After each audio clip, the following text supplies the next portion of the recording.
Hello, everyone. Welcome to Spirit Switchboard. I'm your host, Carrie Lynn Shellhorn, and you are listening to us live on the United Public Radio Network and the UFO Paranormal Radio Network, 105.3 and 107.7 FM out of New Orleans. Thanks for being here, everybody. A little bit of housekeeping things. If you are joining us on Facebook, if you could head over to StreamYard and just give Facebook permission to use your name and your profile picture, then we'll know who we're talking to. If you're participating with us in the chat, you can watch us live on Roku. If you look under UFO Paranormal Radio, you'll be able to find us there on Roku, and we are on YouTube with UFO Paranormal channel and the Spirit Switchboard channel as well. A few more things to share with you guys. Lots of things are coming up. For those of you that are new joining us here on Spirit Switchboard, thank you so much for being here. Those of you that have been following for a while, thank you so much. You are what makes the show what it is, joining in the chat and adding comments and questions. And I appreciate all of you for being here. Those that are new, I am a psychic medium out of Northern Ontario, Canada. I have a few things coming up that I wanted to share with you. If you head to my website, which is just carrieLynnShellhorn.com, you will be able to sign up for the newsletter. If you sign up for the newsletter, you'll get it all in your inbox. Everybody that's coming up on Spirit Switchboard for the upcoming month, all of the links to their books, their websites, all of their information.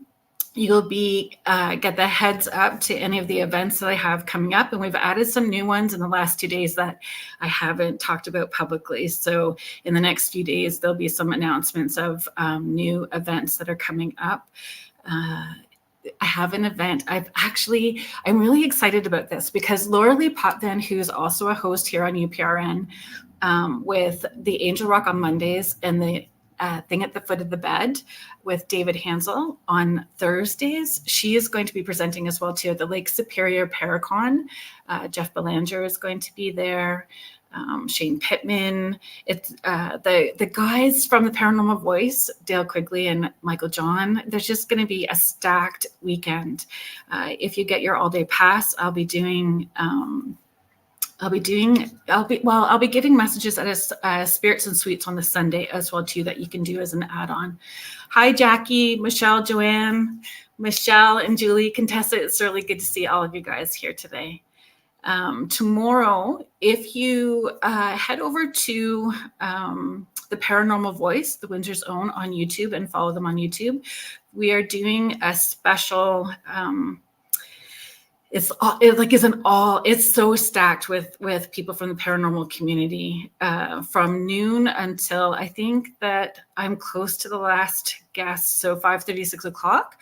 And it is a fundraiser for Shaylee Clace from the United States. So there is information on my Facebook page about that as well too. It's so full of amazing people going to be coming on to show support for Shaylee and her cancer journey that she's on currently.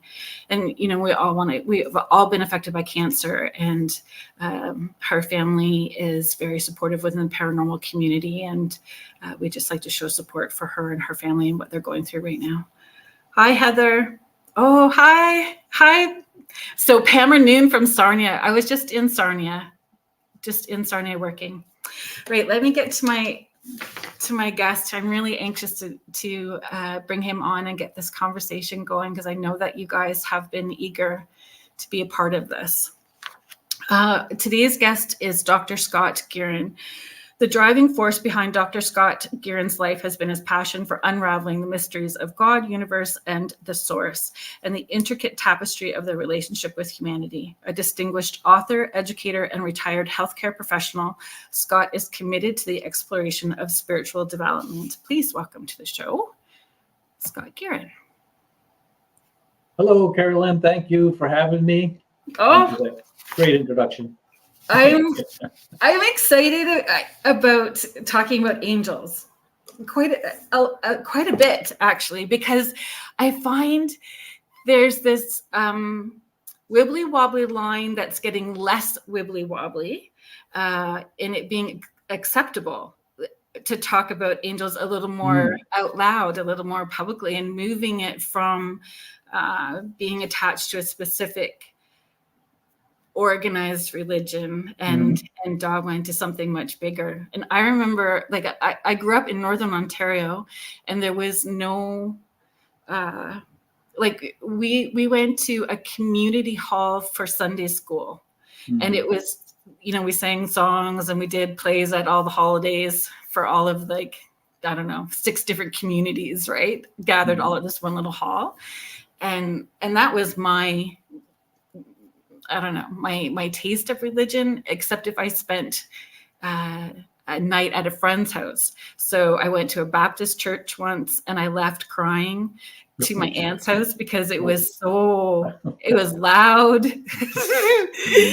I went to a Catholic church as an adult, just seeking.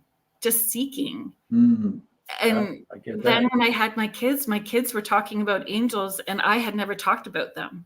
So it opened up this whole new world with them as little people, remembering something bigger than what I was remembering at the time.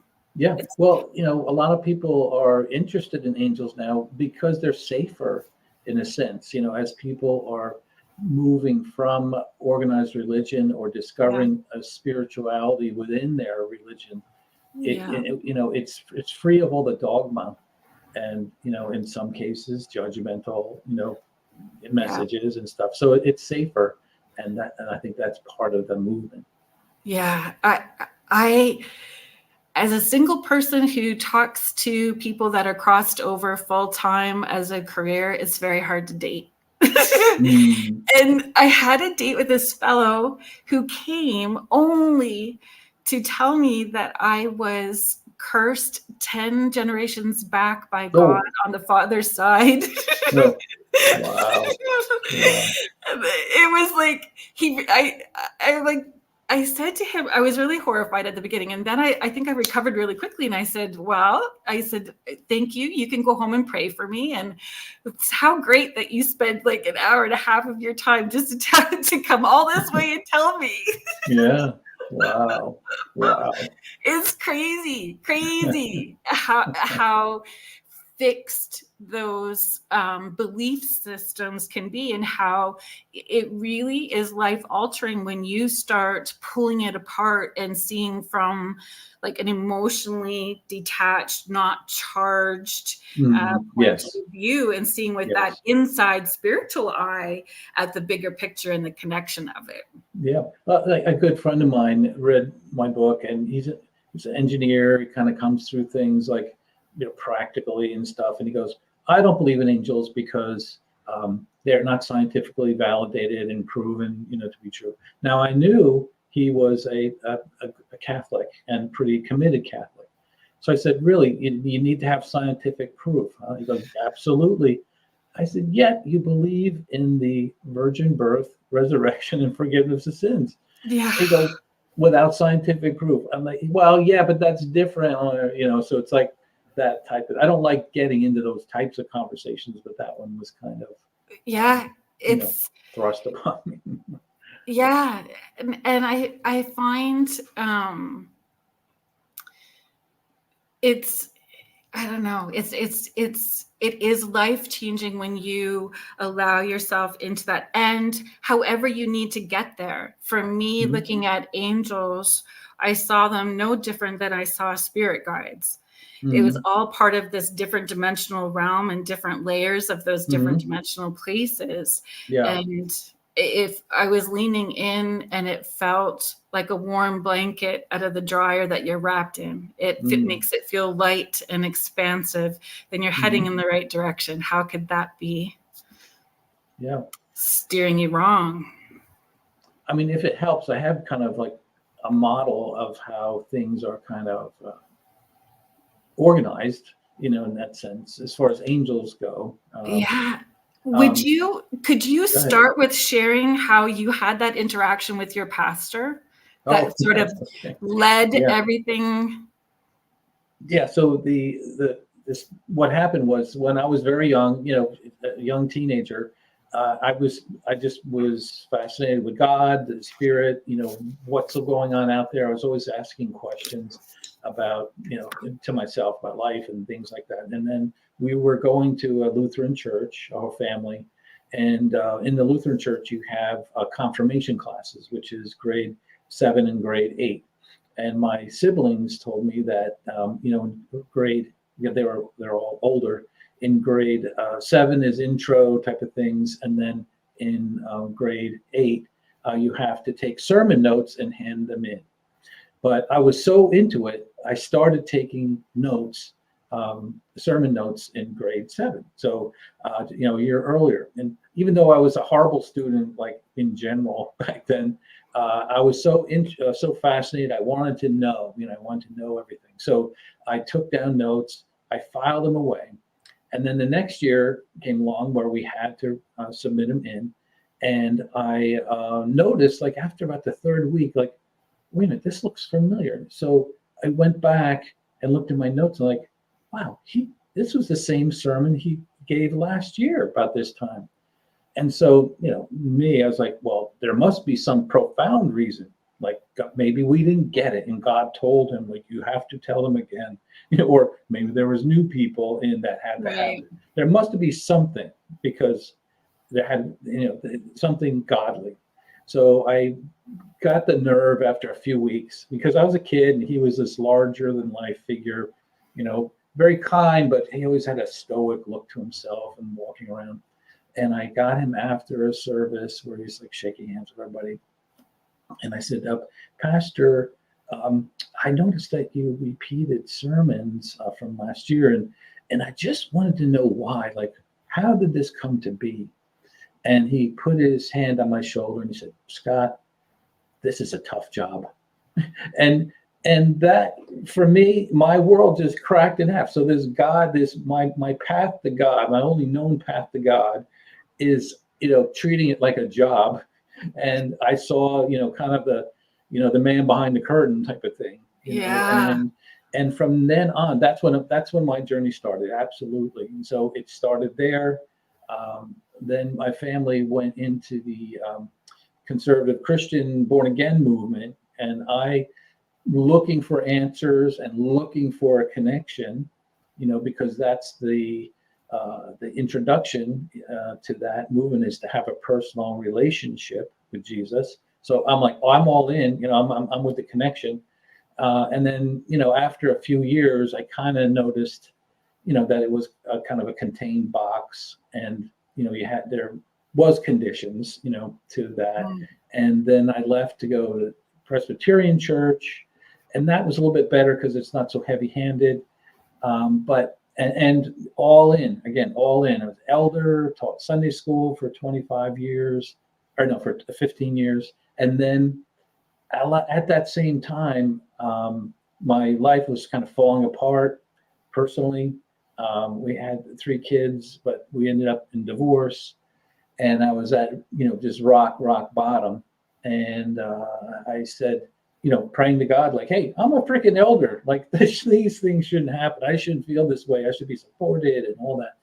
But that didn't happen. So after a very dark night, I just kind of said, all right, that's it.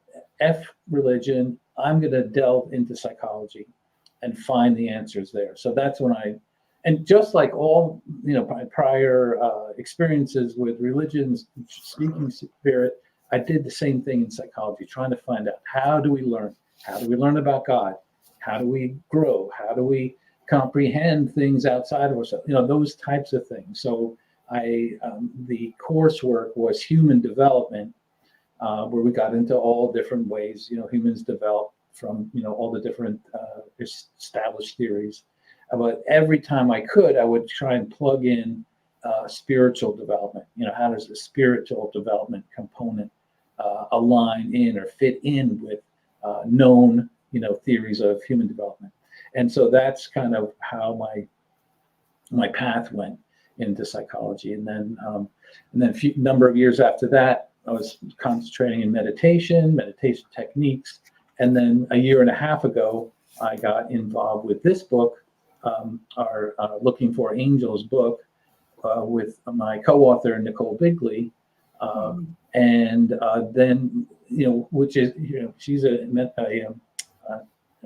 intuitive, and all our guests on that podcast are mediums and intuitives and astrologers. So that whole area of my life exploded, and the last year and a half has been an incredible ride.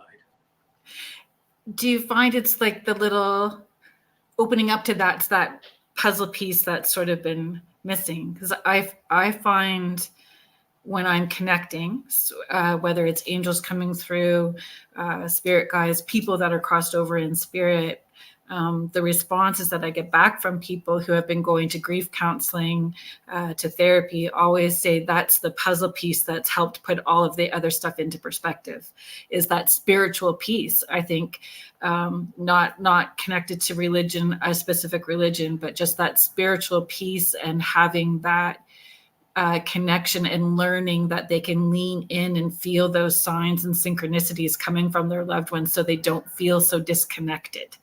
Yeah, absolutely. And even up until a year and a half ago, when I just started getting into, I'll say the spirit world and spirit connections, if somebody asked me a year and a half ago, do you have psychic abilities? I'd say hard no, sorry. And then if somebody said, do you have a spirit team? I'd say no, no, I don't.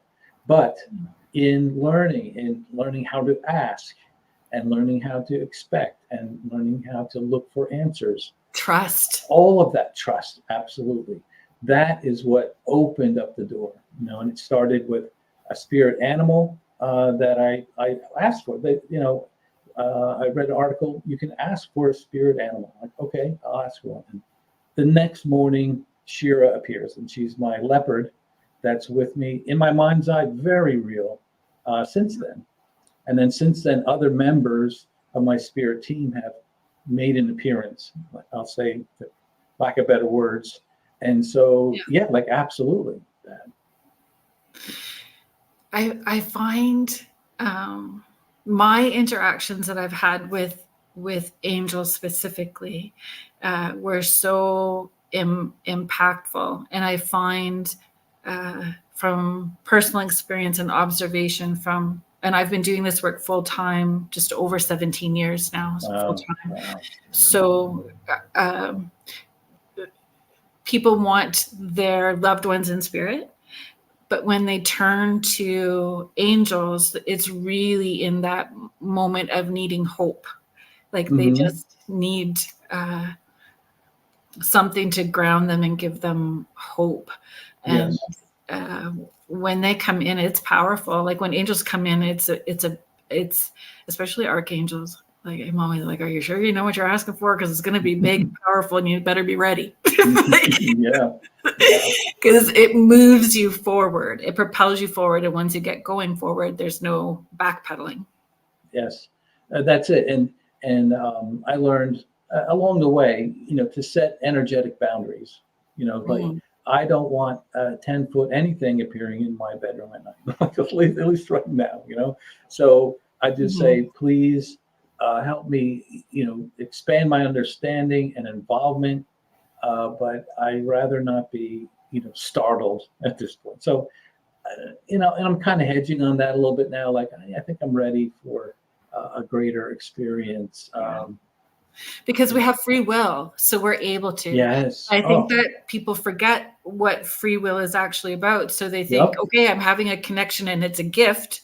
And so I have to accept the gift, however it's being presented to me, without realizing when you hold your breath, you're disconnecting yourself. So if you're not comfortable, it's not going to work. Yeah. Well, that's why I say, free will is good and bad. The good thing is, we have free will, we can do whatever we want. In a sense, the bad news is that we forget that we have very powerful and influential beings standing there waiting for us to ask them. And we don't. The classic male, like I never asked for directions, Right. That's so, it's not just men. It is not. Yeah, I know. Yeah. So I did that today. I reached out and I asked somebody for help today. And that was huge. And it was work related. work-related help that I was asking for, and I just don't do that. And I'm like, it's a gold star sticker day, because like, Yeah. what I did was, it was a good learning moment that, that I could ask and I would receive, that I freed up some mental space so I could stay focused on the task that I was doing. And I knew that I was being supported in the way that I needed. Right. So, and it brought them joy, which does for our divine team on the other side too. It brings them joy. When we are when we are joyful and at peace, we can be more of service with our path and purpose. So we're not distracted. Yes, absolutely. I mean, my gift, my strongest gift now is clairvoyance. So I really rely on the pictures and the mental images that have been there all along. I think about it now, and I'm realizing who is giving me this information, or that this information is really coming to me from outside of myself. But I had those feelings all along my whole life, and I just never realized it. Do you find it's the language that we use that could disconnect us as well too? Like we all have maybe different spirit language and what we're calling them, gut feelings versus intuition. Yes. Yes. A lot of people ask me and they go, well, how can I get started with this? I said, well, first, just look around you and notice the synchronicities, the butterfly that doesn't go away, from your car, or, or a synchronistic moment, or, repeated numbers, or a song comes on the radio that you hadn't, heard in many years. And those types of things, you start to open up. And we have to kind of retrain ourselves, maybe not retrain, but train ourselves to listen at another level before we start, kind of concretizing, how spirit is interacting with us. It's letting go of expectation, that high intention, low attachment. Yeah. Or, how we're approaching it. Well, and we're plugged into this physical world, this third dimension, and all its expectations, and what other people have taught us is the way things go. And so to step out of that box a little bit, to verbalize that, hey, I thought I saw, a good friend of mine was visiting relatives on the west coast of the U.S., and she heard her name called out, and no one was there, like urgently. And she called me and was freaking out, like, what's happening? And I said, don't. And she has no spiritual, religious background at all. It was a brand new supernatural thing for her. And so I was able to kind of help her kind of normalize it, like these things happen, and it's not bad. I gave her a little prayer of protection she could use. And, but it was that type of thing, which I think is happening more and more. I think we're on, you see what you think of this, on the cusp of a major change in our spirit, in the global spiritual levels of humanity. And that veil between our world and the spirit world is getting very thin. So I think there's going to be a lot of experiences, a lot of people coming into even psychic senses, and maybe seeing angels, or maybe seeing a loved one. It's going to happen more and more and more as we evolve into our next phase of human development. Yeah, I agree. And more people are asking to achieve that more conscious awareness. They're wanting to move forward. And I find, like, when I first started doing this full time, I mean, I've had this connection from the time I was little, but when I started doing this full time, seeing it as a gift. So I was not very good. I'm still not always very good with my boundaries. They can be wibbly wobbly, and I'm like, yes, I can, sure I can, no problem, and stuck a little too much, right? Recovering people pleaser. So with what I did though along the way was shift in who I wanted and who I felt would be in alignment with me as a client. okay the first time for me to get you there, and then the second time, and it's been this way ever since, where they're wanting to grow their own connections so they don't have to rely on me, and making sure that's, and that's how it rolls, which is exciting. Like, to watch people have their own aha moments and their own connections is such a rewarding place for me. Well, and you bring up a good point that I like to bring up, because sometimes people feel intimidated with someone like you that has had a connection, very strong connection for forever.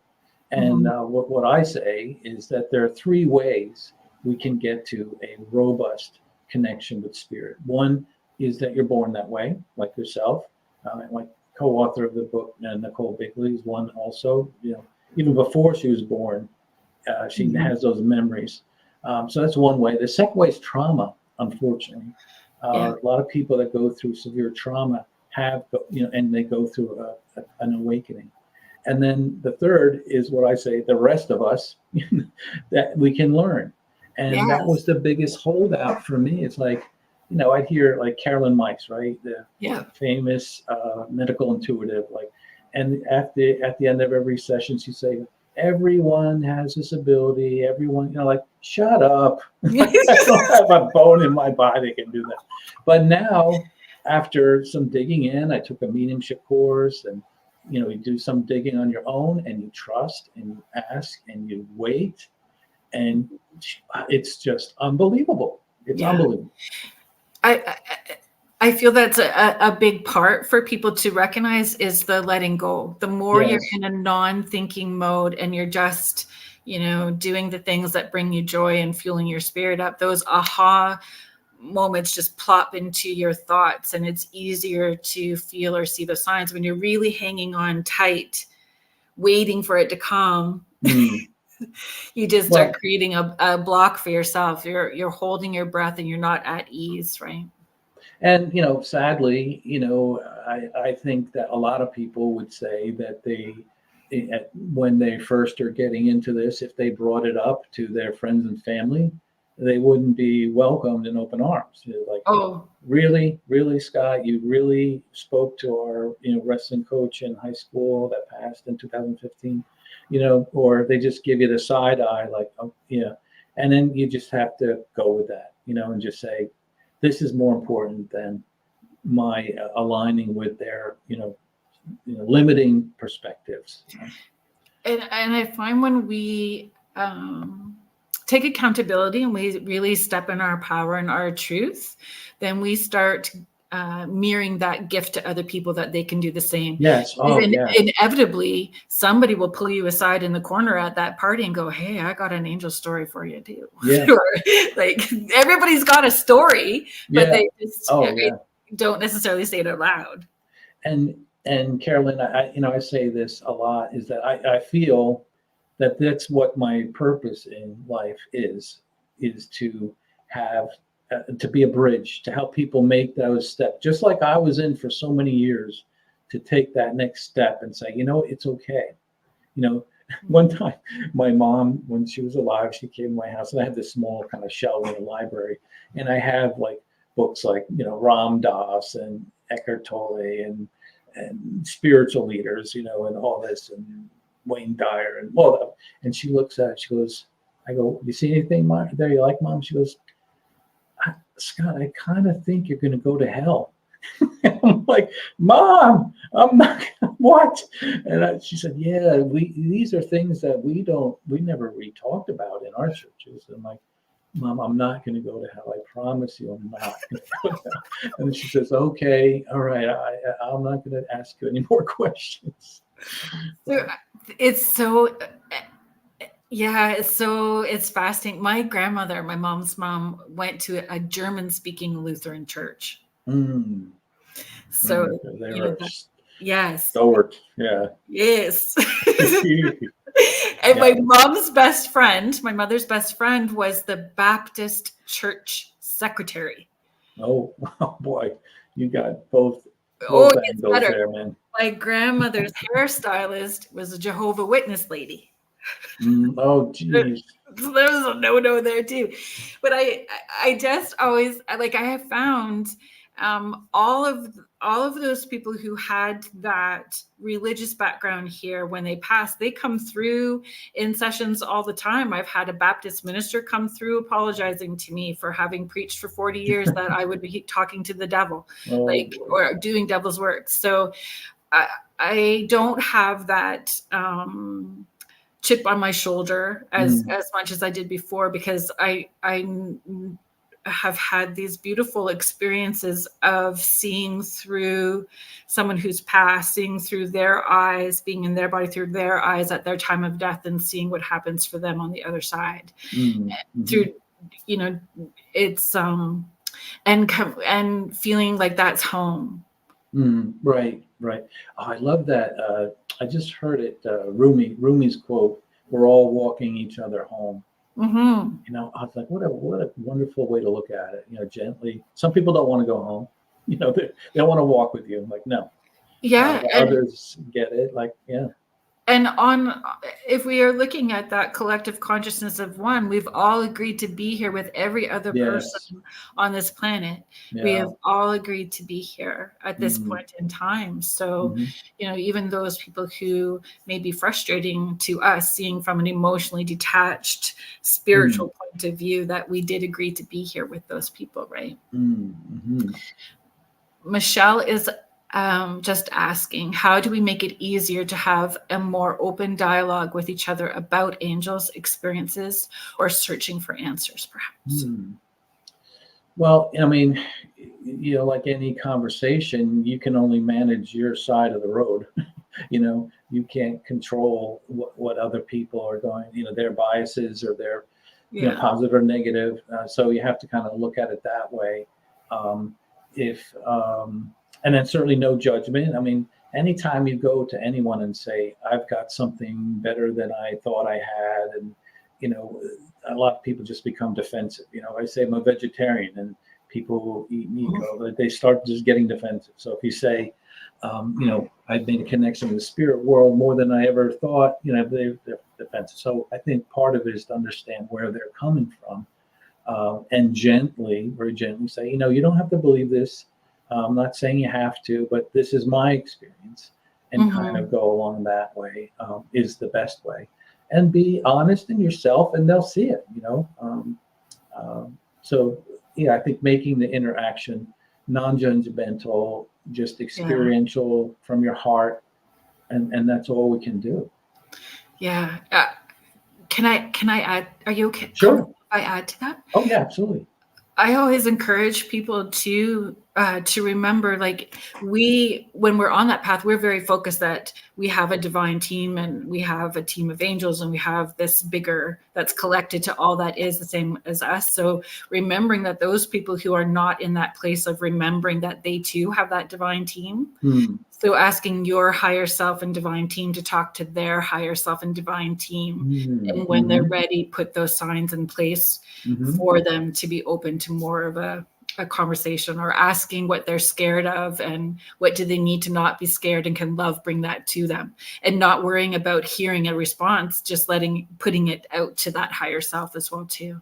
Yes. And then they may get a sign, or a little wake up call, or a big wake up call, you know, near-death experience or something like that. And then you'll be the person that they'll say, you know, to go to. Like, you know, a year ago, we said, you told me about this. Like, I had this experience. Like, what do you think? So, so don't negate that. Just initiating the conversation, even if it's not welcome in the moment, that it's still planting a seed that you don't know what may happen in the future. Carolina is sharing, I have awakened, but how do I go further? Well, I would say, you know, getting back to the free will thing, you know, ask, you know, is one thing. Like, ask, what do you want? You know, what do you want to do? Or what in what particular way do you want to go further? You know, like, I have an interest in tarot cards, you know, just to check it out. And there's a lot of psychological work done with that. So, like, that's one way I'm kind of going. But whatever way you want to understand your what clair you have, clairvoyance, claircognizance, the 9 most popular clairs. Do you think you have that? Then, look into that, read it. I mean, the internet is wonderful. And you want to be a healer, then that's perfect. You have that focus. You can start certainly reading, researching, and then connecting with maybe have a couple sessions with a healer. There's lots of workshops, how to heal. Is it energy healing? Is it however, whatever specific area you want to go in, but most importantly, how your healing energies are coming out. Is it an energy healing thing? Is it Reiki? A lot of mediums and psychics that I've worked with start out as Reiki masters. They just go through, and I think it's popular because it gets you into the mode of helping, concentrating on your patient and their energies and their body. And then the rest will come to you, absolutely. But you have a lot of resources to choose from right now. And finding a community, finding a community that you feel is safe to be vulnerable. Yes. Like a physical community would be, a local community would be the best, but depending on where you are. But yeah, and you probably already are a healer and have been exactly in your lifetime, and you haven't even known it. You said the right thing at the right time, or you might have made a suggestion to someone, and I bet you share their stories at the bus stop in the grocery line. I bet you people feel that you're a healer now. Like they would say, yeah, I bet you she is. Okay. Let's see, there was some here. I need to highlight these. Michelle is just following up about having the difficult conversations or opening up those conversations. She's saying, yes, it can be a subject matter that has so much diversity. Speak from your heart. Yes. Sandra Rose is just asking, can the spirits or angels heal connections between the living? I assume like relationships, maybe people who aren't getting along, that type of thing. Well, the first thing we got that good and bad, free will thing. Free will. So people to be on both sides. People have to want to connect in order for both sides to connect. You can always try. One side can try and make connection. You can, pray and seek their help in helping you say the right thing, do the right thing. Maybe not get emotionally involved in whatever it may. I don't know what exactly the situation is, but make sure your heart and your intentions and your actions are the best it can be and the best for their good and yours. And then they're going to have to kind of come around on their side to make it work. It really takes two. And there's so much to that. There's so much depth. It's just trying to find a simple response to that is difficult because it's such a multifaceted question, right? Like even when we're doing our own personal healing work, when we are releasing, remembering that we're asking that energy that's released to be transmuted back into love. So those extra people who may be in raw place don't feel even more irritated and give us more of what we don't want, like whatever agitation that they have. Like there's lots to it, right? And the free will is a hard one. And remembering that we've all are playing a role. So even though it may look like that is uncomfortable, it's still a role that's needing to be played for them in that moment, right? And for everybody around them. Yeah, and we have to remember that we all create our own realities, and we all create our own world. And the sky isn't the same shade of blue in someone else's life as ours because of your experiences, your education, your background, whatever it may be. So you may just say one word that is fine for you, and then that'll just trip something negative in that person. So there is a bit of a gap we all don't have the same exact experiences and values and understanding. So yeah, be patient, and things will hopefully work out. Heather Martle is asking, do the angels know how much you are hurting? I would say yes. It is in context, though. I mean, I think our pain is in context with our lives, our experience, the here and now.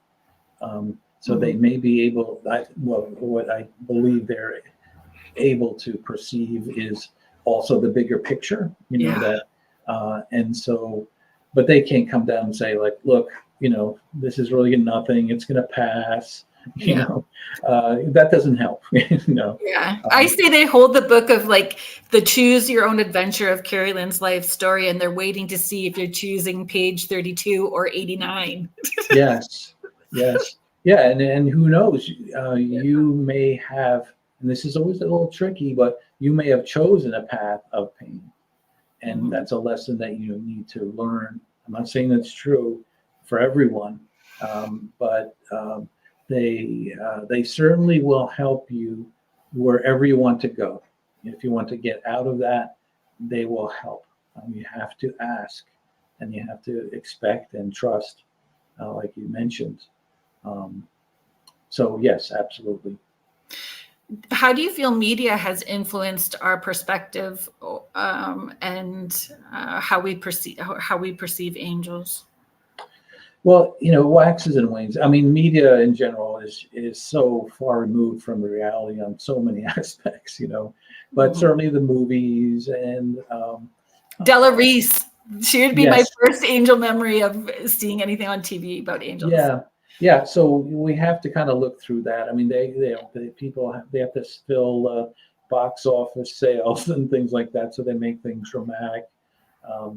But certainly we have to look through that facade and treat it as a facade, and really get into like working with yourself or other people and understanding, really reading and delving into the subject about what it's like to be a light worker, what it's like to,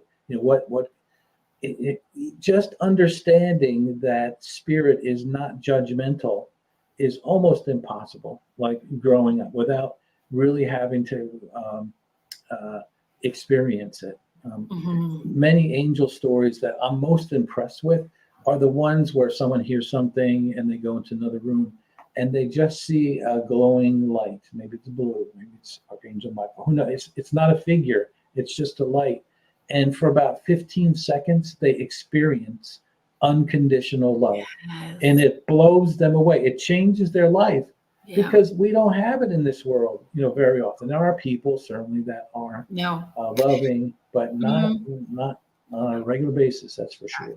Yeah, I agree with you. I 100% agree, because we will get irritated by somebody and we will not talk to them for an hour. That's not unconditional love. That's conditional. Like we have this punishment where we hold ourselves back, and that's and that's not unconditional love. We're still loving people, but we have those moments, right? We all have those moments, and part of the I'm sorry. Go ahead, please. So part of this, when you look at human development in terms of dimensional reality, there's lots of different sources.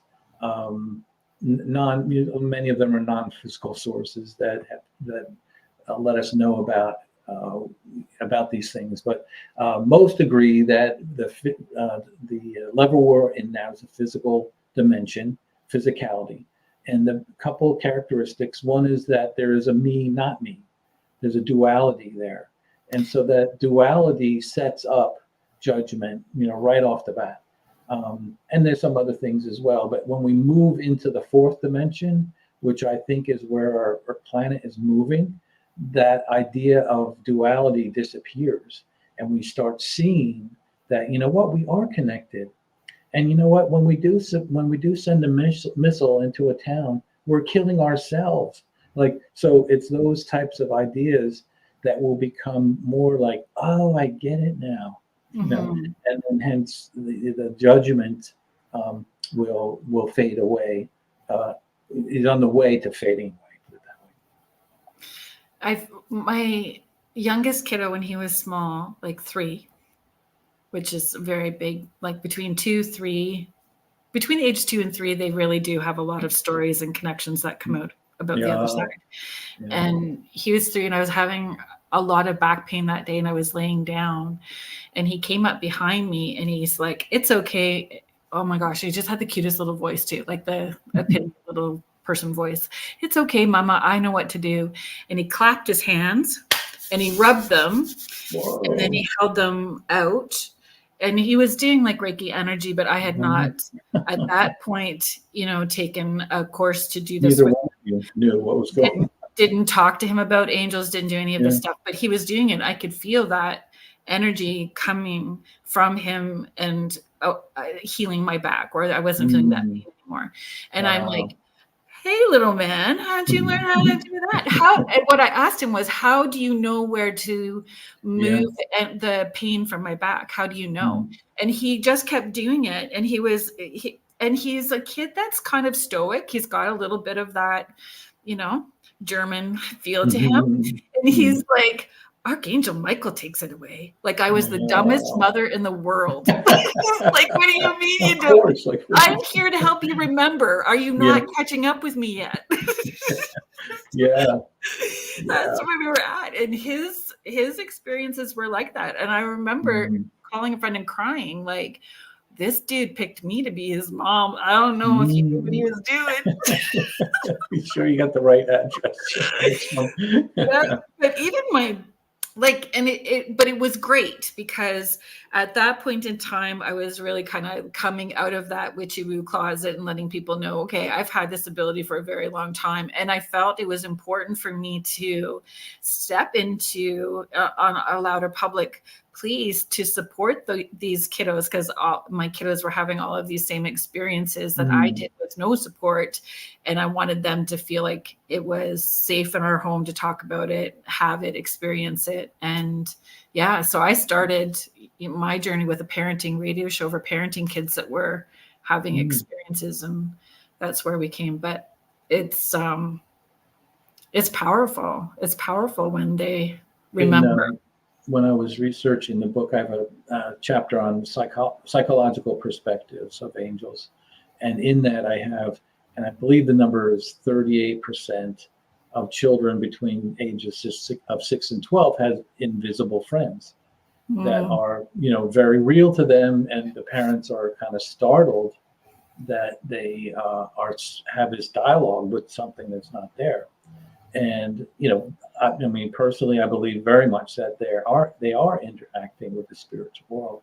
But at age 5, once they get into school, those things go away. Why? Because they probably bring it up, like, "Oh, my invisible friend, whoever is here," and they're like, and they get laughed at, and I'm like, "Well, that's they're not bringing that up again."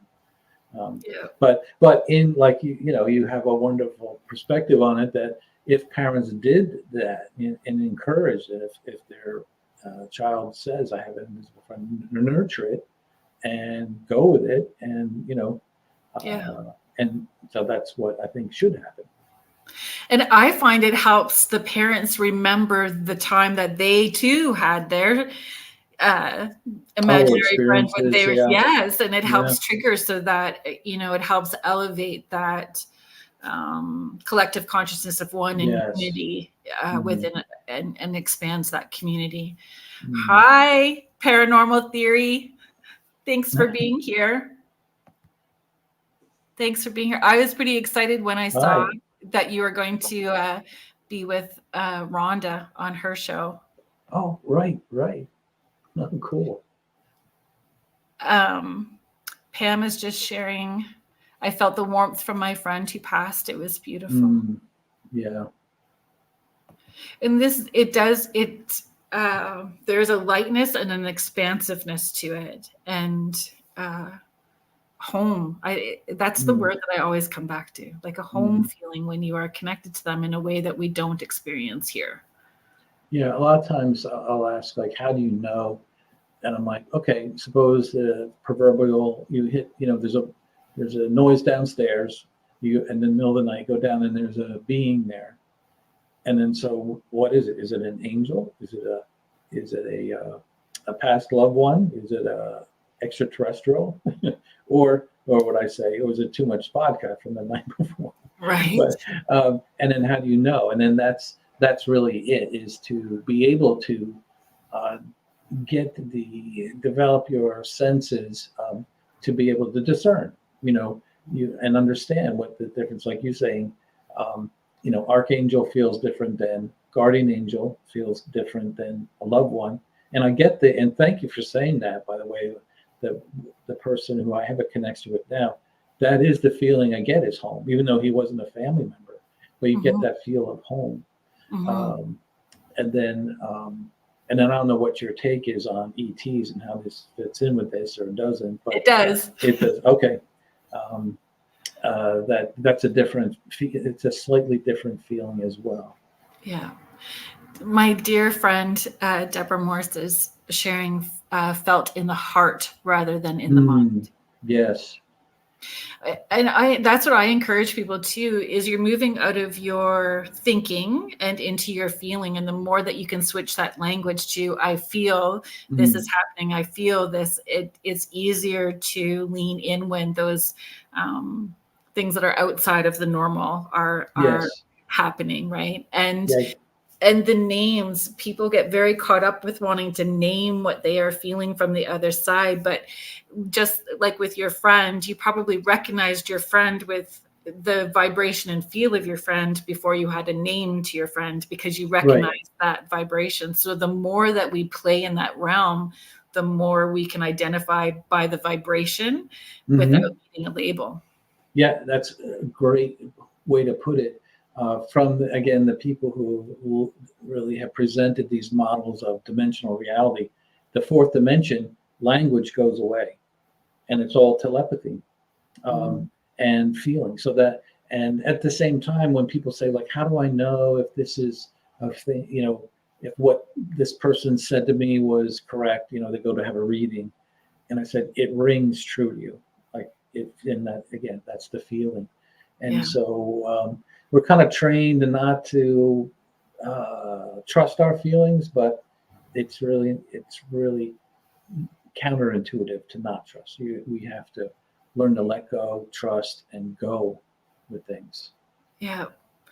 When my little guy was small, he used to wake up so irritable, like not sleeping really well. And I asked him, because I saw it with my inside eye kind of what was happening. So I asked him, I said, are you flying with angels at nighttime?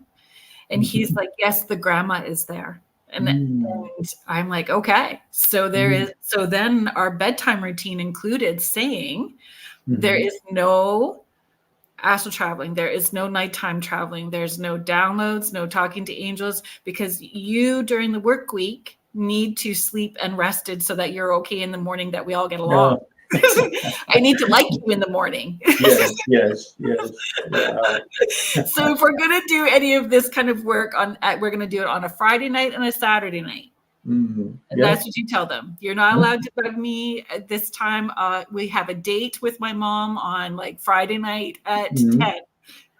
Yeah, that's energetic boundaries. We have to learn that as we get into the spirit world and interacting with them. And that they don't get angry with those boundaries, because they're it's a dance that you're trying to figure out with them and what's going to work best for you so that you can learn and continue expanding, right? Yes, yeah, that's the thing with unconditional love and acceptance, is that they're all about you, and your journey. They have everything they need. They don't have any wants, so they're totally fine to wait until you ask for them to take action. Anita is sharing, love to hear about angels. How do you focus? One time I saw bright lights like the sun. Well, with my mom. I'm a huge proponent of quieting the mind. We're in a game, and I spent a lot of years going into different meditation practices. I went to a Vipassana meditation retreat. I don't know if you're familiar with that, but it's a 12-day or 10-day silent retreat where you quiet your mind. And I kind of learned what it felt like to have no thoughts. But when you can get there, however you get there, listening to music, going for a walk, that's when you can start feeling, the presence of a specific angel, or you call on your spirit team, or your spirit animal, or a loved one. You have to kind of get away. I call it the game show reality.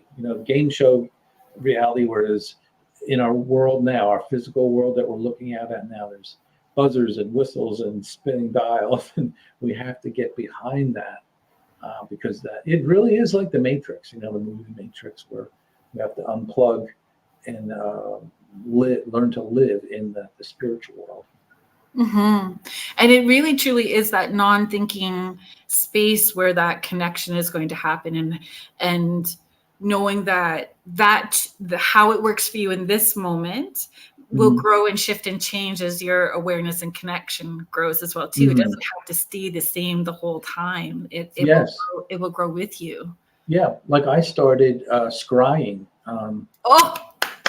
Like it's a few months ago. I love scrying. And I'm like, and I was just like, all right, well, I'll try this. And I start writing. And I'm like, I can't ask a question, at least for me. I can't ask a question. Yeah. I can't change the dialogue, because that's how I know if it's me or spirit. If I can change the dialogue, then I know it's me. But if it's just coming through, and so you just get that feeling like, wow, this is coming from outside. I've encouraged people to even write the list of, you can look them up and find all kinds of books that list different archangels. Write them out and ask, like when you're going into a meditation, to ask to connect to Archangel Michael, your heart space to his, and his to yours, or theirs to yours, however you want to phrase that. And you can feel what that vibration feels like. And once you do, it's like, thank you so much. Can you step back? And now can my grandma pull in? And you start to feel how all of those different energies feel, and comfortable with it.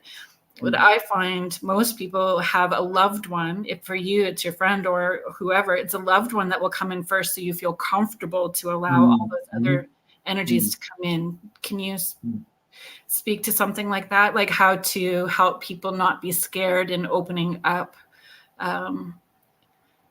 Because people are always like, I just want my people.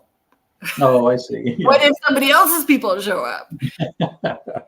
Well, in a shameless plug for the book, we have a list of deities, ascended masters, archangels, and characteristics of them. Archangel Michael is normally associated with the color blue, and we'll get down to the crystals and even zodiac signs that they're supported to. So if you if you're having an entity coming in and you want to find out who they are, that's one way to do it. And then also, if you want to call in a specific entity, like for me, Archangel Gabriel is a big go-to person, because it's all about communication. And that kind of came through to me. And when I was writing the book, and a couple friends, I said, when I'm writing, sometimes I get this like kind of poke in the back of my shoulder, and I'm kind of got distracted, and I'll get a poke, and they said, well, that's Archangel Michael, like kind of helping you get focused again. I just want to put this up for a second. I'll share this with you. Ryan from Paranormal Theory is just sharing, him and his sister Emily, they lost their mom almost a month ago. When she's around, we definitely feel her differently than, say, a random spirit when we go to locations. I've been holding you and Emily in my heart, thoughts, and meditations, Ryan, thinking about you. And we will feel our loved ones, and that's part of like, when we have our babies, and we give them a bath and we dry them off and we brush their hair and we rub their legs. When we have our family and we're hugging them, our friends and we're hugging them, we're in their energetic space. So it's familiar to us. Yes. So that energy is what we are feeling when they no longer have the meat suit, when they're no longer in that physical body. We're feeling. Could you talk about? Yeah, it's like an energetic fingerprint, and all the different colors and variations, we portray as an individual.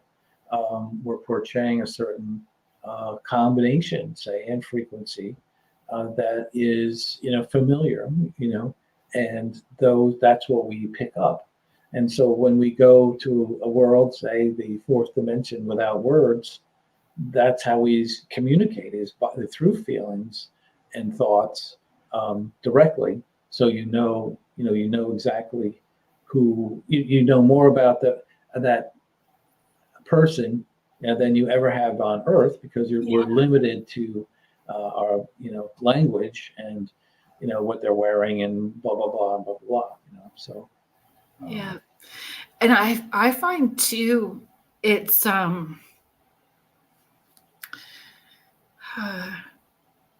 because the ego is removed, so the coulda, shoulda, wouldas, any itty bitty thinking, all of the traumas, hurts, perceived hurts and perceived traumas, all of these things as well too, that that hold us back from really fully being ourselves. So when we do pass it and people are just feeling our energy, they really are feeling our most authentic self when they are tapping in, and we do get to know them on a whole different level. And again, it brings them joy to connect with us. It brings them joy to help us learn about ourselves on different levels. Yeah. One thing that came up a few months ago, I was listening to a show with Jessica Zweig, Zweig, and she's a medium and very much a light worker. And she said, we can't diminish the importance of this physical world. Like, it is very dense, it is very slow, and time is a major component, obviously. But she says the spirit world says, like, oh, you're so lucky. Like, you can go for a walk in the park. You can go to a movie. You can kiss your dog. You can, and from a spirit perspective, they miss that, I guess, I don't know if they miss it, but they look at us as having an opportunity within our world right now, our lives. And many times, me included, it's so like sluggish, like, I don't want to do this, I'm tired, living in the spiritual world seems so much kind of nicer, but we have so much to learn in this physical realm that, we can't just bypass it. And shifting the perspective. Yes. How great that I get to go to work. How great. Yes. How great, and shifting the perspective. Yeah. The idea of gratitude has so much spiritual power. Yeah. We have no idea. And those people that who are joyful and happy, you look at them and you'll say, wow, they are full of gratitude and love. Yeah. Thanks, Deb. Deb is saying this. Thanks, Deb. Show you two are great. Cheerleader, yay! Yeah, Deb is a brilliant light, and she has sort of been with me right from the start when Gav was having those experiences. Deb has been a friend in my corner during that time period. Ryan from Paranormal Theory is just sharing, my mom had a necklace that we have been looking for about 2 years. The other night, my sister saw a light turn on near my mom's bedroom. And when she went in, the necklace was on the middle of the dresser. Wow. And you wonder if it was there all along or it was put there, and a light went on, like, okay, here it is. Yeah. Yeah, like when those things happen, a real sign.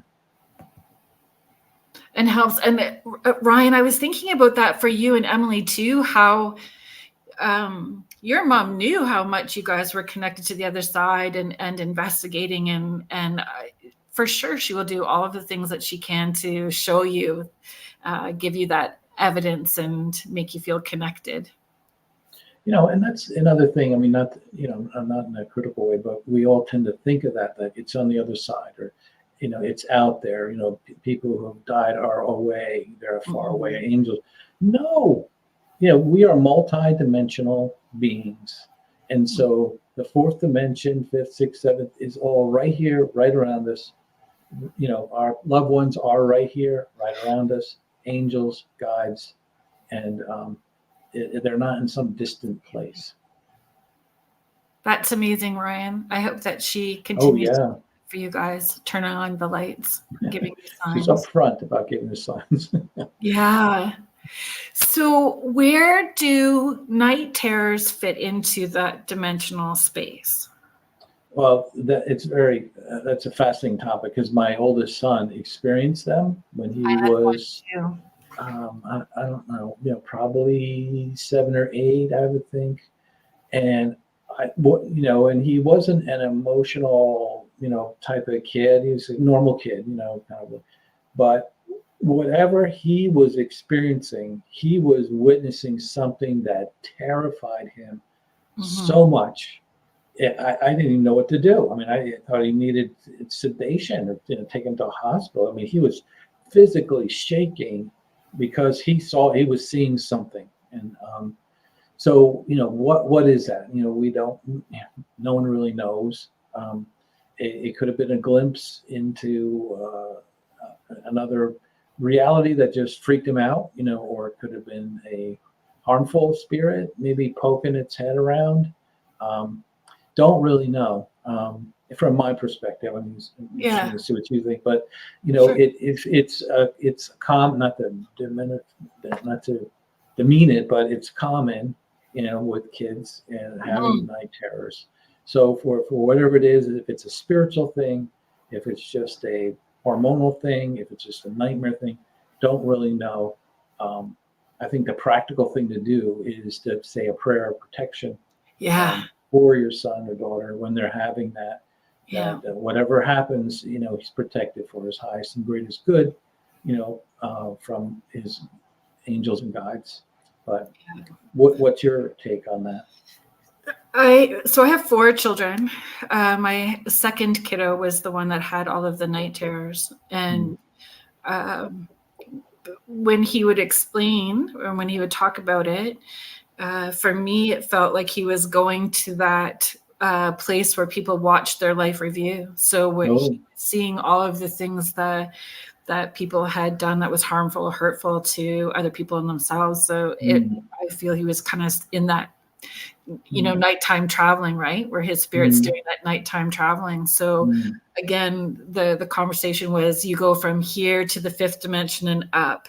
You go from here to where, these angels are hanging out, and you go above, or you just don't. And when I did the prayer for them, over them when they were sleeping, I always added that they had permission to let go of anything that they brought forward from a past lifetime, alternate reality or alternate dimension that wasn't going to serve their highest good here, and be in alignment with their path and purpose that caught them off kilter. I try to blanket, make sure I go in every direction. I cover it in every way possible so that it is smooth and easy and has grace and ease. Thank you very much. That's great. Well, it's great that you had that insight and knowledge to present them, to them when they were young. When I got the idea, learned about the past lives, and we pick our parents, with the psychologist who did the hypnotherapy regression, I got that. We pick our parents, and I was like, someday I'm going to tell my kids about this. They're still teenagers, and when they're ready, maybe I'll tell them. And then there was something happened, like they wanted to go to the beach, and I'm like, no, we can't go to the beach. We can't have time. We have to do something else. And like, no, we hate you. You're a terrible parent. And I'm like, I blurted out like, well, you picked me, don't blame me. And they were like, it just stopped. It's like, what? What are you talking about? So then that was the time when I introduced them. I did that. I had to have the same conversation with two of my kids. I was like, you chose me to be your mom, and how is that feeling on you right now? Like, how's that feeling on you? Ryan is sharing, yeah, she's very upfront about giving us signs. She likes to turn on the lights. Wow, yeah. And I love this. Yeah. When she passed and was cremated, she was wearing a Paranormal Theory t-shirt. Oh. I love that. Hey, I told Rhonda about your What's Your Theory hoodies. You know, you're going to have to put a link for your swag because your stuff is so fun, Ryan. You really do a great job. It's a real pleasure watching you and your team evolve the way that you have been.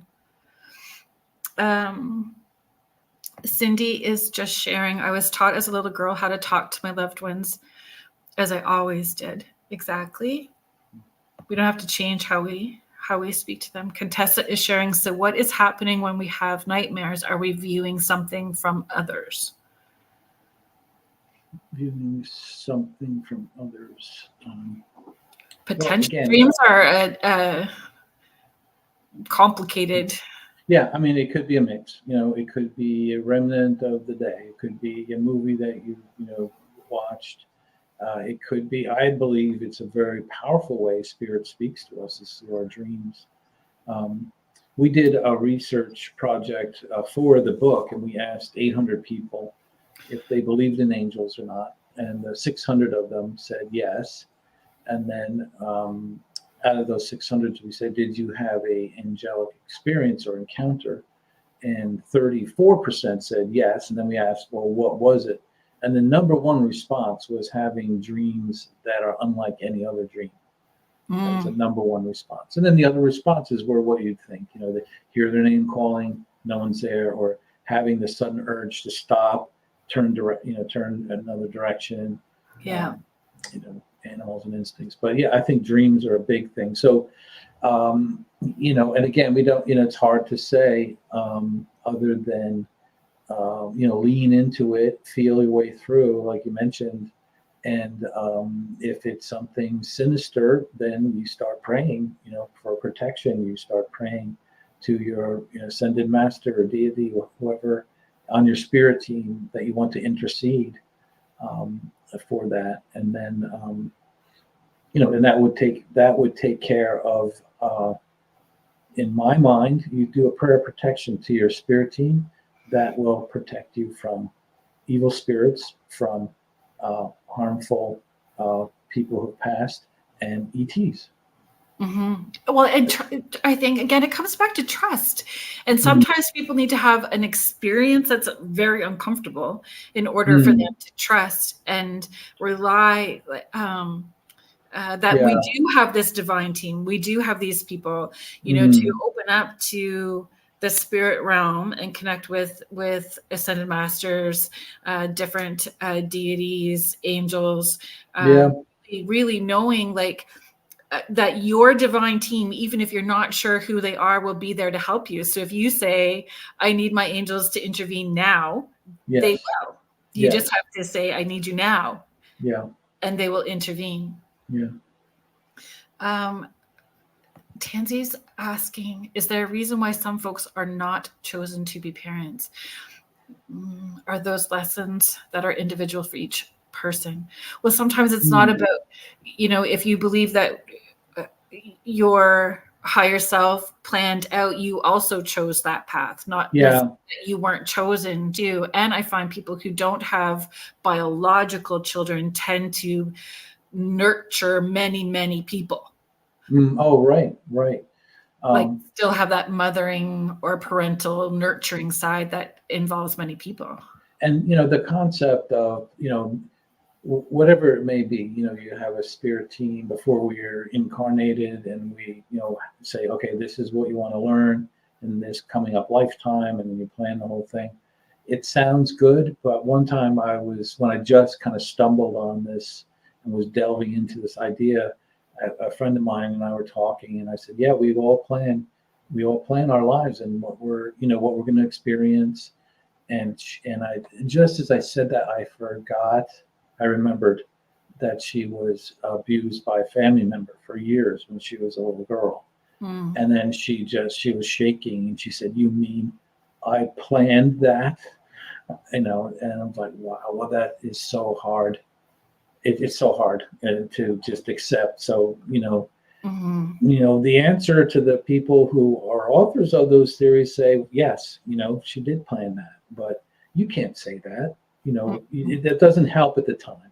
No. To do that. And so it's you have to be careful with that idea. But I think in general, it's how I view reality, that we do plan and go through, and then plan the next lifetime and go through learnings that we agree to and situations. Do you feel there could be wild card? Well, our wild card is us, in one sense. The free will part. Yes. But there could be a wild card person that enters in, to your life, but then how do you respond to it is always the thing. Yeah. I think that's part of the mystery of life, and we are living in a world with other people and other agendas and things, and people may want to pull you off your path or may or tempt you. Who knows? But yeah, that's a good question. Is it a wild card? But yeah, we all can do what we do have the free will, and that's primary. I've been enjoying this conversation so much. Thank you for coming on the show. I just have to do our station ID. I'm just checking the time, and Okay. I was supposed to do that at the top of the hour, so we're a wee bit late, but Okay. I did remember we are getting to it. So if you are joining us now, thank you so much for being here. You are listening to Spirit Switchboard. We are airing live from the United Public Radio Network and the UFO Paranormal Radio Network, 105.3 and 107.7 FM out of New Orleans. I'm your host, Carrie Lynn Shellhorn, and today I have Dr. Scott Guerin on talking about his latest book, Looking for Angels. Yes. Yeah. Yes. Understanding and Connecting. Yes. It's really it is really a guide. It goes from religion, angels in religion, to psychology, to science, and then modern day angels from the get-go to how to initially make contact, how to expand our psychic senses. So wherever you are, you can plug in along the way. And I like that it's covering from all different facets as well too, right? Yeah. So what does science say about angels? Well, science is first of all, science is our best guess of what's going on. Right? We're learning new things. Yeah. So you can't. The biggest thing is a remnant of the scientific revolution with Newtonian laws changed the world. Why? Well, because everything was able to be predicted and organized, and gravity and motion and those types of things. So it was good in the fact that it created a world that's predictable. But as I say, there's no room for angels in a machine. You can't observe an angel. You can't put it in a laboratory. So a lot of people are stuck in that mindset. Like, I have to be able to, interview an angel, on CBS News, or study one in order to be real. And so so science in general has no clear-cut answers. We do have thousands of stories and interactions and miracles and people's visions, that you can't deny. But as far as hardcore science, no. The thing is that there's a crack in the door of current science because of quantum theory, where we're seeing that matter under 50 microns, subatomic particles act quite a bit differently. They can be in two places at one time. They can go from a wave to a particle. They can do a lot of things in there. So I say it's kind of blurring the lines between Newtonian physics and what spiritual reality. Yeah. And that's how I've experienced angels and people in spirit, is they can be in 10 different places at the same time in a different way, presenting to different people. Yeah. Well, that's the wave particle thing. I don't know if you're familiar with the double slit experiment, where they shoot electrons through two slits in a paper, and the electrons they theorized that the electrons would go straight, and there would be a pile of or multiple hits of electrons just on the opposite side of the slits. But what happened was that when the electrons went through the slits, they became not particles but waves, and it changed their dynamic. So it went from being in one discrete position at a time, and it's a little bit complicated, but one discrete position at a time, to a wave that has the possibility to be in all of the positions at the same time. And so right there you have a way that that's how angels can travel. They can take themselves and turn themselves into a wave function, and then when they have to be in a certain place, they change into a particle function. So that's one interaction there with the scientific community. Yeah. Thank you for sharing that. Can angels present in different ways? Oh, absolutely. I mean, the unknown, the third man, concept of like that person that helped, the tow truck driver that appears in the middle of the night, and the person goes back to thank them and like, no, we didn't send anybody out last night.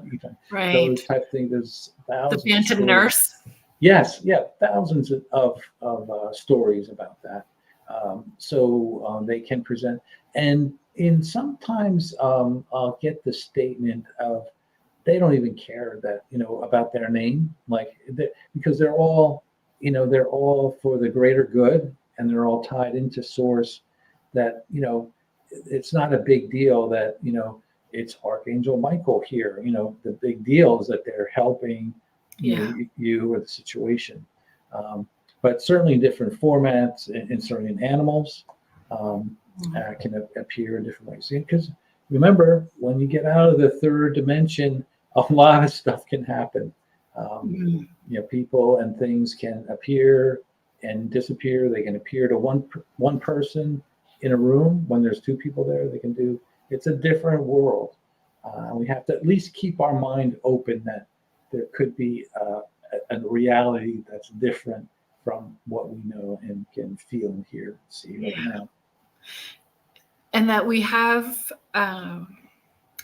again, with that free will, are able to ask them to come in a way that will feel most comfortable for us. Yeah, that's a great way to put it. I like that. Yeah. Yeah, like not the 10-foot tall entity at the end of the bed at 2 a.m. Yeah. And there's collectives. I don't know if you're familiar with collectives, or you speak, non-physical entities. Yeah, if you would like to talk about the different levels or dimensional different types, if you would like to, whatever you would like to go down next, for sure. Yeah, I think I think just one thing that I like when I'm talking to people who are just into this, they say, well, where do angels fit in? Where do we fit in?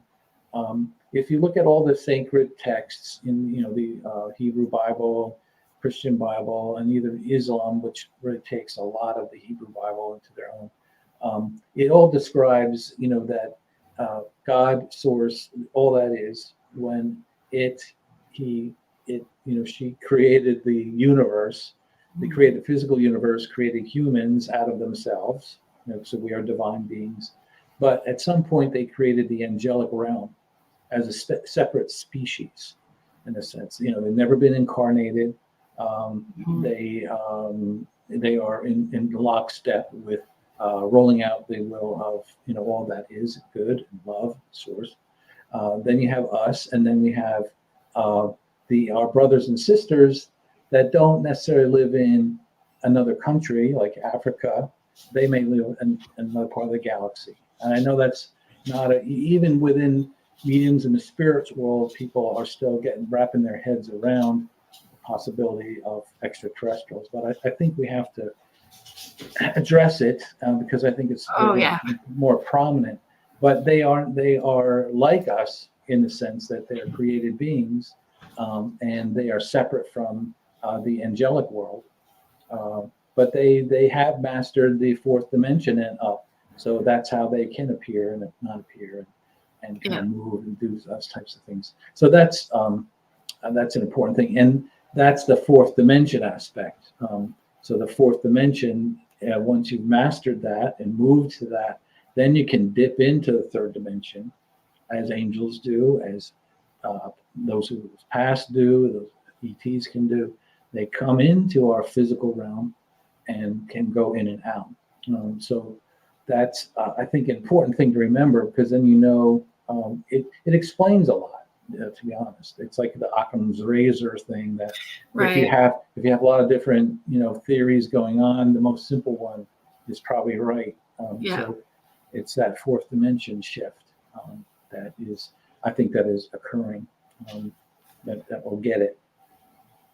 Contessa is just sharing and asking a question. I remember my son telling me that angels don't look the way that we think they do. He said they look a bit scary. That's why when they appear, they say, "Be not afraid." Yes, it's true. Certainly in the biblical text, anytime there was an angel, people would say, like, they'd start freaking out. And whether it was because it was just a beautiful being with wings hovering over the ground, that could freak people out. And there was something kind of floating around the Facebook and the internet about they plugged in all the descriptions of angels in the biblical text, and it looked like this unhuman-like thing with eyes and wings, and it looked kind of terrifying. And if you do look at the descriptions of the cherubim and the seraphim, no, they're not human-like, but they can appear to be that way. So it's all the matter. Remember, we're like robots in the sense that we're walking through this world with video camera eyes, video cameras, microphones, and a memory, of things that we've learned, and we try and plug in and match up what we see and experience into what we know and what we can see with our eyes. And so, things may look a little bit different than what we're used to, but it really is. It's just because it's different and we haven't seen that. And the first reaction that a lot of people have with something that's drastically different from their reality is fear. But when you get rolling on this road, it feels more comfortable to be there than it does here. There's more honest. Yeah. On the spirit level, there's honesty, that unconditional feeling. Yes. It's just a safe place to be. And when you do have those I had a very powerful experience, and I always say Mother Mary, and I had somebody ask me if I was Catholic, and I'm like, nope. And they gave me a hard time and said that I shouldn't call her that then. And I'm like, okay, I don't. So I don't know what to call her then. So it was such a weird conversation that this person was putting that. I call her that. Yeah. I said, but that's what I seem to call her. And it was powerful to me. And I remember whenever she's come in for me, and it was interesting because she came in when I was delivering my son, who had all of the Archangel Michael experiences when he was younger. And it was powerful when she stood beside me, and it was, his heart had stopped during delivery. There was all this chaos going on, and she was standing to my right, and I looked up at her, and I don't know, it was just the safest feeling. And from that moment on, I'm like, I don't even call on Archangel Michael when I need protection. I call on her. Right. Yeah. She's the one. So so leading into this, can all of the different angels or different realms present differently in how we are needing them to present to us? Like if we have a perceived idea, or if we have, a certain vision of what they're going to look like, is that how they're going to present to us? Or, not compare our version to somebody else's version. Yeah. Well, I think that's the whole key. I mean, their number one goal is to help us to remind others that they are light, that they are love, and that they are a source. And we're on a journey to do that, a journey of remembering, a journey of expansion. And if I, just like I said, I don't want to see a 12-foot thing in my room. Well, then, why would they show up at a 12-foot person in my room if they know that I don't want, at least right now. Yeah. So they come to me and I've stated that I really don't want to be freaked out, right now. But maybe someday I will want to explore more, I don't know, graphic ways or something. But if their idea is to help and they have no agenda and they have unconditional love, they're going to meet us where we are and what we're most comfortable with. Since writing the book, do you find people are flooding your inbox with their angel stories? Yes. Well, and people like my friend who was in the West Coast that heard the voice. She just knew I wrote a book about angels, and that's all. Like I mentioned, she had no religious experience, nothing, but she just kind of connected and said, "Yeah, what do you know about this, or can you help me?" And then others are the same thing. They're like, "Thank you for starting at zero for me, and helping me to make the first steps in that." Bob is asking a really great question. Bob is asking, do angels dish out retribution as well? Well, I mean, I think retribution to me is tied with judgment. It's tied with sin. It's tied with the biblical Fear. ideas of of all the things that is not love, that is not God, and so if they do something if they could do something that might seem like retribution, because it's a difficult thing, like maybe I start to go to work and my car died. Is that because an angel's, you know, punishing me? No. It could be because you're going to meet the tow truck driver and they need some words of wisdom or help or support. Mm-hmm. So, to me, in my theological aspect, I grew up with people saying we're separate from God, we're sinners. There is hell, there is punishment, and if you don't follow these rules, you're going to be there. So that's gone. I've quite the opposite. We're part of God. There's no need of salvation. We're connected, and all we have to do is realize that, and then we'll be on our way home. Mm-hmm. Our thoughts, words, deeds, and actions matter. They matter. All of our thoughts, words, deeds, and actions, and the intentions behind them, right? So yeah, it all needs to be in an alignment. It's who we are. It's who we're acting and doing in this life, is being ourselves at whatever point in our journey we are. So they matter. They matter for us. They matter for the people that impacted by us. And how it ripples out, right, to that collective consciousness of one. Right. And, at the same time, it can be negative or it can be positive. Our loving deeds, our loving words, our loving actions matter, as you say, it ripples out. And that's the great thing. Bob, when you ask this question, the first thing I think of is the movie with John Travolta with him as Archangel Michael, and he goes in and burns that church down right at the very beginning. So the lightning comes down and away it goes. Grant Evans, who is part of the TOPS paranormal team here in Ontario, he's been on the show as well too. Grant is saying, from the Catholic perspective, angels are all perfect creatures and beautiful. Fallen angels look scary as God forces us to see them that way, so we flee them and their evil. Not sure if that was brought up as joining late. No, it was not brought up. And thanks for popping on, Grant. Yeah, and then some people asked us to, why didn't we get into like demons and that realm? And we talked about it. Nichole and I, my co-author, we talked about it briefly, but really two things. One, it would have doubled the size of the book, it would have doubled it.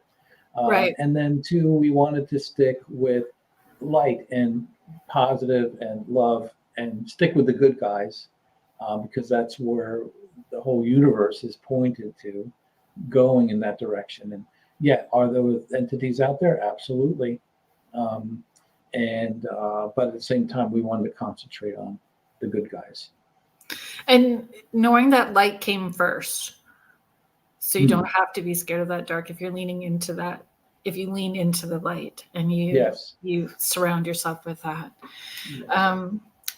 Cheryl is asking, how do you differentiate between a visitation dream and just the mind subconsciously thinking about the person? Hmm. I would say, and appreciate your thoughts on this, I would say it is the feeling.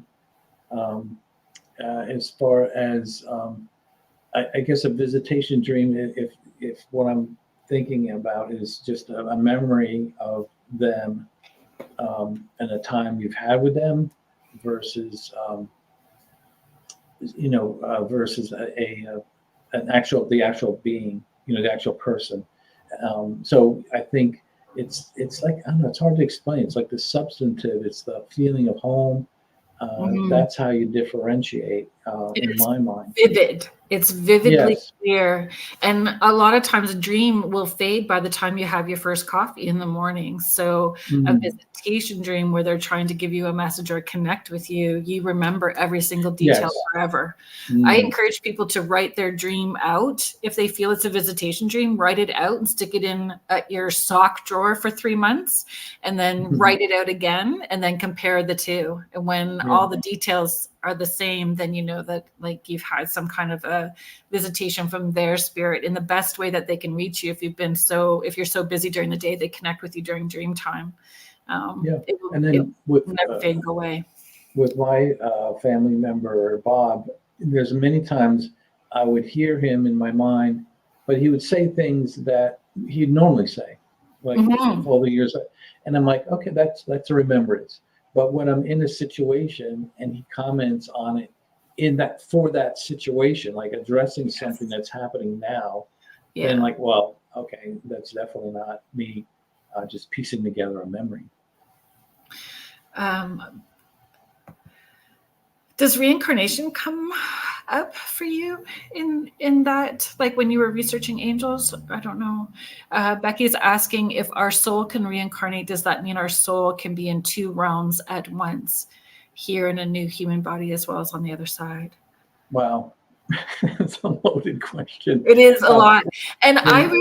I struggle answering reincarnation questions. I struggle answering it. Oh, well, for me, reincarnation, absolutely. I mean, it just there's uh, lots of documented as you can document. Yeah, Past life regression and hypnotherapy. A agreed. lot of books written about that, and a lot of verified stories about people um, saying like, I used to live on the east coast of England, and whatever. So there's some evidence to that if you really want to dig for evidence. Um, but we didn't address it in the angel book, other than that they could be part of your team that speaks to you and plans when you're between lives and are planning the next, where you're going to incarnate next. Could be that way as Right. well. Um, I've always felt it was like soul qualities, not the whole soul. So qualities going in, like shared, so oh yeah, those memories into that new soul, and yeah, then still being able to tap into that person or that spirit energy on the other side. I don't yeah. And then you get into the more advanced theoretical physics with Mhm. quantum realities, and that Oh yes. there could be, we could be living this life now, but at the same time and I heard one person say, if you come to any major fork in the road in your life, and you could have gone one way and you went the other way, there's probably a you Yes. living the other I've heard decision that you that too. made. And then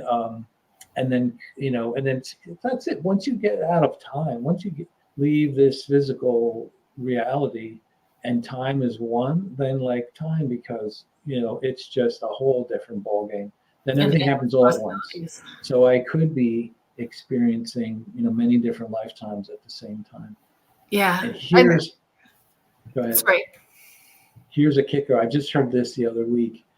Someone was talking about timelines and living different timelines, and he Right. said, suppose our different timelines are other people, like we're living, and that's how we're all, that every person we meet is us in a different timeline, Oh, that's and interesting. that's how we're all connected. I was That's like, wow, interesting. what a brilliant. That's You trippy. think about it, it's so cool. Think about that. It's trippy. And I find I always question why people want to delve into reincarnation. Like, what is the intention or the incentive to understand reincarnation? For me, in my head, I've been tall and shorter than what I am. I have been thinner and heavier and male and female and good and bad. I feel like I embrace the concept. I have been all of those things. So, if we're bringing forward something in that I've brought forward from a past lifetime, is why I get scared of heights and why I'm really drawn to doing art. It's Yes. facets of me, and those facets I've brought forward because it's going to benefit me in this lifetime or help me learn. Right. I was reluctant for many, many years to, I don't even want to know, because suppose I was an a-hole in some, 16th for sure you century. I don't want, well, wait a minute. How do you know that? Because we have to. Don't want. Because of the duality of it. How else do we learn to be really good? Okay, I get it. All right. Okay, I'll accept that. But so I had a reading with someone who last 6 months ago, and she went into my past lives. Right. And she said, you were a priest, a Catholic priest in like the 14th or 15th century in Ireland, and the church that you were on, that you were working in, was built on a Druid temple. Right. And as a priest, you found out about this, and you started incorporating some Druid concepts into your teachings, and became, kind of known for that. And she said, that's your life. You've been doing this your whole life. And again, that ringing true kind of came through to me, and it made me feel good. Like, all right, that's good. That made me feel good. Like I'm on the right path. But I did. Here's the joke. I did research to see if there's any Guerin priests in the 14th century, and there's none there. There's no But did you find a name that you felt resonated to that could potentially be you somehow? No, actually, the Catholic Church did that a lot. They tore down the Druid temples and built their churches. So that was kind of common. So I didn't find anything else. I did an energetic healing session with somebody, and some past life stuff came up, and she told me very similar, like, you've been in this role as a teacher, but she kept showing me lifetime after lifetime where I was underneath a man who didn't like me being in my power. So, and I'm like, okay, well, I understand that. But she said the same thing, like being in this role of teacher and spiritual leader, or all of those sorts of aspects that have played in somehow. I like what Bob is sharing here. Reincarnation to me is like getting a second chance to show yourself. Yes. Yeah. Well, that's it. We're on an improvement. And some people would say you can redo it. Oh, is it the Conversations of God books? Neil Donald Walsh.